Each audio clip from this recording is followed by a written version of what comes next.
ஏய் நலமா? நான் நல்லா தான் இருக்கிறேன். எனக்கு என்னங்க என்ற வீட்டுக்காரங்க சண்டை போட்டு கோச்சுக்கு அம்மா வீட்டுக்கு போயிட்டாருங்க. அப்புறம் நான் போய் சமாதானப்படுத்தி கூட்டிட்டு வர போனுங்க. இப்ப எல்லாம் சண்டை வந்தா ஆம்பளைங்க அம்மா வீட்டுக்கு போயிடறானுங்களா? பேச்சுலர் லைஃப்ல இதெல்லாம் நம்ம தெரிஞ்சுக்க முடியறது இல்ல. அந்த கேடு கட்ட நாய் போனா விட்டுற வேண்டியதானே? உனக்கு தான் நான் இருக்கேன்ல. அப்படி விட்டுற முடியுங்களா? 1000 தான் இருந்தாலும் தாலி கட்டுன புருஷனாச்சே. கல்யாணாலும் காண புள்ளனாலும் புருஷன் சொல்லுவாங்கல்ல. ஏய் ஸ்டாப். எத்தனை வருஷத்துக்கு இந்த பழைய பஞ்சாங்கத்தையே புரட்டிக்கிட்டு இருப்பீங்க?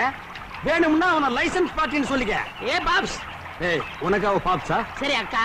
அந்த ரேஞ்சிலே நின்னுக்க. ஏன் பாப்பா அக்கா? உன் புருஷனை கூப்பிட போகும்போது அண்ணன் ஒரு வாரம் சொல்லிருக்கலாம்ல. That is correct. ஆமா ஒன்னும் பெருமைய நீ தான் மெச்சுக்கோணும். பக்கத்தவனுக்கு சிக்கலாம் பெருமைங்கிற மாதிரி ஆயிப்போச்சு ஒன்னும் பொழப்பு. ஏய் அண்ணனை பத்தி என்ன நினைச்சுக்கிட்டு இருக்க? நானும் இங்க 10 வருஷமா குளிச்சுட்டு தான் இருக்கிறேன். உங்க அண்ணனும் கடமையில உட்காந்து பாத்துட்டு தான் இருக்கிறாரு. என்ன பிரயோசனம்? ஆத்துல இறங்கவே துப்பு இல்ல. தயிர் இருந்தா தண்ணியில இறங்கி வர சொல்லி பாக்கலாம்.